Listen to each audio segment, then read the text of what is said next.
PMLN is in serious trouble in next 45 days. They cannot sustain. तो बड़ी sweeping statement दे रहे हो आप देख रहे हैं नेक्स्ट 45 डेज में नून लीग की हुकूमत उलट जाएगी अगर ये ट्राइब्यूनल जो हैं इन्होंने नहीं हटाए, क्योंकि उनका तरीका ही सीधा सीधा है 45 47 कंपेयर करो, कंपैरिजन नहीं है, उन्होंने कहा सीट बदल दो, बस सिंपल बात है। ये तो कोई एक बंदा, मरियम नवाज अपनी सीट हार जाएंगी, नवाज शरीफ अपनी सीट हार जाएंगे, अगर ये इनकी सारी घबराहट ही है। ये तो बात दुरुस्त है ना कि साल डेढ़ पहले फौज वालों ने पीटीआई की हुकूमत से हाथ उठा लिया था। वो बेसिकली जो अनपॉपुलर जब हो जाती है ना हुकूमत, उठा लिया था तो ना, फिर एस्टैब्लिशमेंट की काम दी नहीं रहती है, मतलब चुक लेता सी ना। मतलब हुकूमत का जो पीटीआई की हुकूमत थी उसके साल डेढ़ जो गुजरा आखिरी, उसमें ऐसा एस्टैब्लिशमेंट उनके साथ नहीं थी। ठीक बात है, वरना हफीज शेख साहब क्यों हारते हैं? एग्जैक्टली, ठीक है ना, सारा पीछे हट गए थे वो, ठीक है। उन्होंने बता दिया था पिंडी वालों ने कि you are on your own now, ठीक है जी, पीटीआई हुकूमत को। सो हो गया वो। अभी सच मेरे ख्याल में यूटिलिटी खत्म नहीं हुई या अभी बोझ नहीं बना। अभी मुझे यूँ लगता है कि देखे ना, ऑल्टरनेट जो इमरान खान का है ना, वो ये तो नहीं बन सके। तो अब ऑल्टरनेट अभी जब तक को क्रिएट ना हो तो ठीक है, इनको अपने अब दो ही ऑप्शंस है ना एस्टैब्लिशमेंट के पास, या तो डायरेक्ट आप जिस तरह कह रहे हैं मार्शल लॉ लगा लें, खुद आ जाएं, उसकी मुझे नहीं पता कि फाइनेंशियल इम्प्लीकेशंस उसका अरेंजमेंट है नहीं है, इंटरनेशनली आप जो है उसको बियर कर सकेंगे नहीं कर सकेंगे, क्योंकि हमारे पास इंफॉर्मेशन नहीं है। ये तो एक है उनका कि कर लें। दूसरा ये है कि शहबाज शरीफ और जरदारी जो है ना, ये तो नहीं चल सकता। इसलिए मुझे ये लगता है कि अगर पीटीआई जो है उसकी बिल्कुल ही मतलब आप समझें कि जी वो हमने मानना ही नहीं है, और ये भी एक बड़ा एक मतलब मुश्किल काम है सोचना कि माइनस इमरान खान पाकिस्तान को चलाना इस वक्त तो नामुमकिन है। जब इतनी टेंशन हो, मतलब कि सबसे आसान तरीका तो यही है कि आप इंक्लूजन दें इमरान खान को, और आपस में जो है वो एक एक स्टेप पीछे हटे और मुल्क को नॉर्मलाइज करें। ये तो बड़ी कहने दी गल है, मैं कह रहा हूँ ना, सबसे आसान ही है। लेकिन अगर आप ये इस तरह होता नहीं है, हो भी जाता है, क्या प्रॉब्लम है? देखें ना, जरदारी और नवाज शरीफ केस बन होता है, नजर नहीं आता। जरदारी नवाज शरीफ जितना तो नहीं ना इख्तलाफ था, क्या क्या जरदारी साहब के साथ नहीं किया, उनकी ज़ुबान कटवा दी, तशद्दुद हुए, क्या क्या नहीं हुआ। वो भी होने को चीज़ें हो जाती हैं, इंसान है ना, कोई नहीं है वो अपना, वो भी चीज़ें हो जाती हैं। लेकिन हम तो इस वक्त ज़रा डिफरेंट सिनेरियोज ढूंढ रहे हैं ना कि क्या होगा। डिफरेंट सिनेरियो में मेरा ये हाल है कि ये जो 2-2.5 साल जो कीमती साल थे, उसको जो है वो बोट बड़ी मिस की है ऑल्टरनेट तैयार बनाने में। ऑल्टरनेट है नहीं इमरान खान का कोई, सो इसलिए मुझे तो समझ नहीं आ रही कि कैसे पाकिस्तान नॉर्मलाइज होगा। So you are ruling out emergency? It will be disaster ना। You are ruling out that in so many ways, right? नहीं हो सकता। So you are ruling out emergency, you are ruling out PCO judges also. ठीक है, वो same thing, they are interlinked. This is the whole purpose. ठीक है, so ये ना चीज़ें ना तुम rule out कर रहे हो थी। तो फिर solution की, what is the solution? मैंने जैसा कि सबसे इम्पोर्टेंट सोल्यूशन तो यही है कि आप इंक्लूजन करें, एक ग्रैंड पॉलिटिकल डायलॉग चाहिए पॉलिटिकल पार्टीज़ का, एस्टैब्लिशमेंट का। देखें ना, एक primary Pakistan is in a mess, और उस मैस में सबसे बड़ी वजह यह है कि 50 मौलाना साहब इतने कहते हैं मैं सड़कों ते आवांगा, तुसी पीटीआई कहती है कि ऐसी हो सकता है उन्होंने नाल मिल के सड़कों ते आ जाइए, तो केड़ा डायलॉग? नहीं, डायलॉग करना तो देखे ना, जो हुकूमत में उन्होंने करने हैं ना डायलॉग, तो अपोजिशन वाले तो यही कहेंगे। अपोजिशन ने क्या ऑफर करनी है? सारा कुछ ऑफर तो हुकूमत ने करना है ना, एस्टैब्लिशमेंट ने करना है, जिनके पास ताकत है। और असल बात यह है जी कि ये अगर नहीं होगा तो फिर ज़रा मौलाना तो यही करेंगे और ये भी यही करेंगे।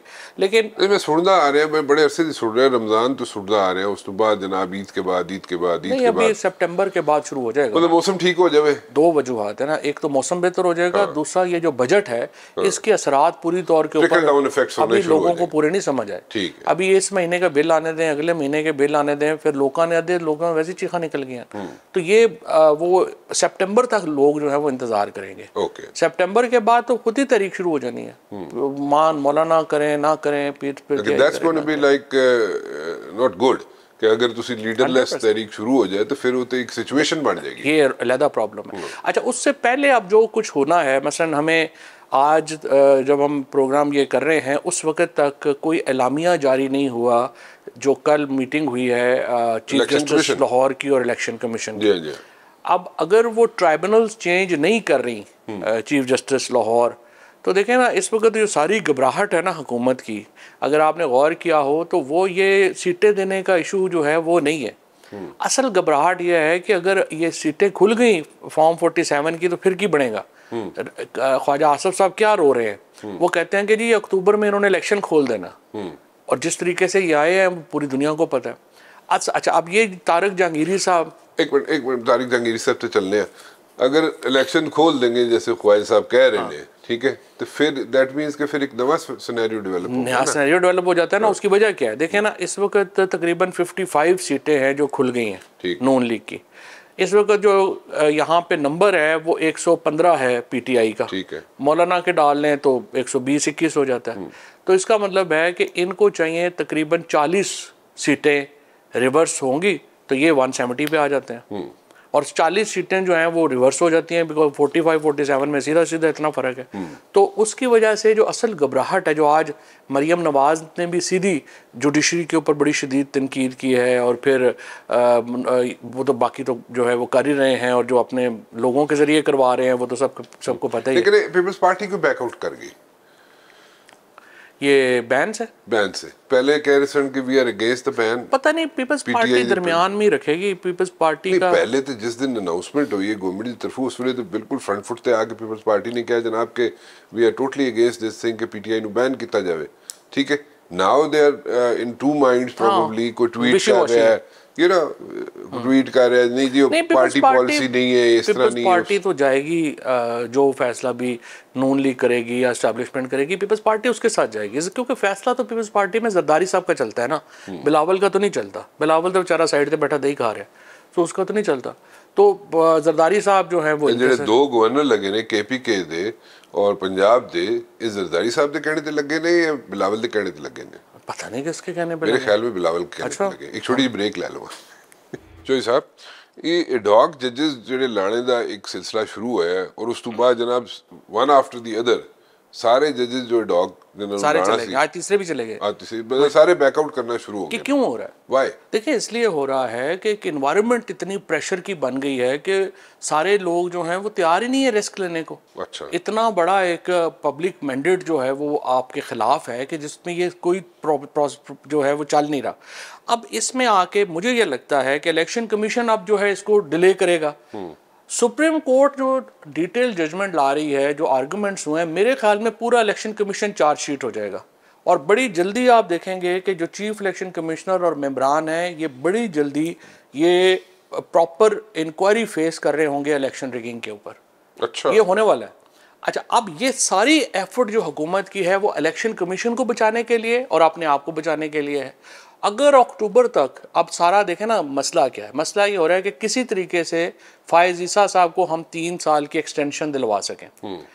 फायज ईसा साहब को एक्सटेंशन नहीं मिलती तो सारा का सारा जो जुडिशियल एडिफिस जो खड़ा किया हुआ है वो गिर जाता है। ठीक। और इंडिपेंडेंट जजेस आ रहे हैं अब, ठीक। ये जो आधे जजेस हैं सारे, ये देखें ना, इनमें से आप बहुत सारों को बैकग्राउंड्स आप जानते हैं, ये नौकरियों के लिए तो नहीं जज बने हुए। बाबर सतार को नौकरी की क्या जरूरत है, या अपने हसन औरंगजेब को नौकरी की क्या जरूरत है, मोहसिन कियानी साहब को क्या जरूरत है। हमारे कुलीग होते थे द न्यूज़ अखबार में बिफोर गोइंग टू हार्वर्ड। फिर आज ये बाहर निकलेंगे तो ये ज्यादा पैसे कमा रहे होंगे, 10-15 लाख मिलता है, ये 50 लाख रुपया महीने का कमा रहे होंगे। नौकरियां इनका मसला नहीं है, करप्शन इनका प्रॉब्लम नहीं है। सो ये सारे खड़े हो गए। अब इन लोगों को आप जो ये सारी एफर्ट हो रही है, ये असल में जो लियाकत चट्टा ने कहा था ना कि नेक्सस, वो नेक्सस बचाने की एफर्ट जो है वो हो रही है। अच्छा, अब जो बात अभी हमने की, जो आप बैन लगा दें पीटीआई के ऊपर, इमरान खान की सेहत पे कोई फ़र्क नहीं पड़ता, लगा दें, नहीं लगाते ना लगाएं, लगाएं लगा दें, कोई उनकी पॉलिटिक फ़र्क नहीं पड़ता। सारा बोझ इस वक्त जो है वो जरदारी और शहबाज शरीफ के नाजुक कंधों पे एस्टैब्लिशमेंट ने रखा हुआ है। उनके कंधे वो बोझ उठाने के काबिल नहीं है। अब तीसरी लड़ाई आपने जुडिशरी के साथ शुरू कर दी है। जुडिशरी में इस वक्त जो हालात हैं, ये जो जजेस हैं सारे, ये बड़े तगड़े जजेस हैं। ये बंदियाल साहब की कोर्ट तो है नहीं कि जिसके साथ 5 लोग थे, बाकी सारे खिलाफ थे। और ये मंसूर अली शाह जो अगले चीफ जस्टिस आ रहे हैं, या मुनीब अख्तर साहब उससे बाद चीफ जस्टिस आ रहे हैं, आपने सभी आज जो PMLN अब जो डिज़ास्टर कर रही है, उन्होंने अगले आने वाले 4 चीफ जस्टिस के ऊपर जो है वो कैंपेन लॉन्च कर दिया। तो आप कैसे जो है मुल्क को आपने कैसे नॉर्मलाइज करेंगे? ये जो मुल्क है इस वक्त, इसमें सवाए इसके कि आप ग्रैंड पॉलिटिकल डायलॉग शुरू करें और पॉलिटिकल पार्टीज़ को साथ बैठाएं, इंक्लूडिंग इमरान खान, और कोई इसका जो है वो सोल्यूशन आगे नहीं जाना। अब आपने 2 साल कोशिश की है, आप थोड़ी और कोशिश करना चाहते हैं, आप करके देख लें, सिवाय इसके कि आप और ख़राब होंगे। और देखें, एमरजेंसी लगाना चाहते हैं, एमरजेंसी तो ऐसे तकल्लुफ़ ही है ना, मार्शल लॉ लगाना चाहते हैं, आप देख लें इंटरनेशनल अगर आपको अलाउ करता है सिनेरियो, इंटरनल सिनेरियो अलाउ करता है, वो कर। फिच तो कहता है जनाब के फिच सोल्यूशन जो है, हाँ, वो कहता है वो तो 18 महीने ही हुकूमत चलनी थी, उस तो बाद टेक्नोक्रेटिक सेटअप आएगा। देखिए फिच तो कख पता नहीं है, पता तो मुझे और आपको है ना, जेडे असं रोज़ इतने देख रहे हैं, ये ठीक है बाहर आता है, वो हेडलाइन बन जाती है ये वो, बट फ्रेंकली एस्टैब्लिशमेंट के लोग हों या ये बाहर के लोग हों, ये तो बड़े थोड़े थोड़े अरसे के लिए देखते हैं ना पाकिस्तान। मैं आप तो 20-20 25-25 साल से हो, साਡਾ काम ही नहीं है जी, रोज़ रात को देख रहे हैं कौन आ रहा है कौन जा रहा है, की साजिश हो रही है। So you totally disagree with this कि 18 महीने नहीं चल सकती हुकूमत। 18 महीने में देखें ना, बड़ी सिंपल है। अगले 2 पहला इवेंट मैं आपको बता रहा हूँ कि ये हमें नहीं पता कि ये क्या आलिया नीलम साहिबा में और चीफ इलेक्शन कमिश्नर की मीटिंग क्या हुई है। अगर 5 जज वो बरकरार रहते हैं, PMLN is in serious trouble in next 45 days, they can not sustain. तो बड़ी स्वीपिंग स्टेटमेंट दे रहे हो आप देख रहे हैं, नेक्स्ट 45 डेज में नून लीग की हुकूमत उलट जाएगी अगर ये ट्राइब्यूनल जो हैं इन्होंने नहीं हटाए, क्योंकि उनका तरीका ही सीधा सीधा है, 45-47 कंपेयर करो, कंपैरिजन नहीं है, उन्होंने कहा सीट बदल दो, बस सिंपल बात है। ये तो कोई एक बंदा, मरियम नवाज अपनी सीट हार जाएंगी, नवाज शरीफ अपनी सीट हार जाएंगे, अगर ये इनकी सारी घबराहट ही है, ख्वाजा आसफ हो, नवाज शरीफ हो, मरियम नवाज, हाँ शहबाज शरीफ अपनी सीट जीते हैं कसूर से, वो जेन्युइन सीट जीते हैं, लेकिन बाकी सारे तो बशमूल मरियम नवाज, नवाज शरीफ फॉर्म 47 पे जीते हुए हैं। ये तो पार्टी फारग हो जाएगी ना सारी। आपके पास ऑप्शन सिर्फ एक है, आपके पास ऑप्शन है कि आप मार्शल लॉ लगा के जज निकाल लें, ये एक ऑप्शन है जिसकी बहुत बड़ी कीमत है पाकिस्तान के लिए। उनके पास ऑप्शन ही ऑप्शन है, दूसरी साइड के ऊपर तो ऑप्शन ही ऑप्शन है। उन्होंने क्या करना है, पाकिस्तान के अंदर क्योस बढ़ाना, जितना आप क्योस बढ़ाएंगे, जितना अनसर्टेनिटी करेंगे, जितना ऊपर जाएगा, उसका नुकसान आपको है या अपोजिशन को है। So next 45 days are crucial for Pakistan. अगले 18 महीनों के लिए आप कह लें, फिच की बात को रखना है आपने तो इस तरह रख लें। अगले टोटली डिस्कार्ड ही कर रहे हैं। मैं इंपॉर्टेंस नहीं देता ये फॉरन इनको, क्योंकि देखें सच्ची बात ये है कि हम क्यों दे, मतलब अपने आप को अंडर एस्टिमेट भी नहीं करना, ओवर एस्टिमेट नहीं करना चाहिए, बट अंडर एस्टिमेट भी करना ना करो सानू। I understand what you're saying, you know, I understand what you're saying, क्योंकि ground realities ਜਿਹੜੀ ਨੇ ਉਹ ਸਾਡੇ grip ਜ਼ਿਆਦਾ ਹੁੰਦੀ। Sir 45 days next अगर ये What you're saying that in the next like 45 days this government is going to go? This government has to go in a huge challenges। अगर ये survive करते हैं 45 दिन में, अगला सिनेरियो फिर हम आपके साथ 45 दिन के बाद बैठ के बनाएंगे। फिलहाल तो इस हफ्ते तो इवेंट देखने शुरू करो और अगले 45 दिन देखें कि क्या बनता।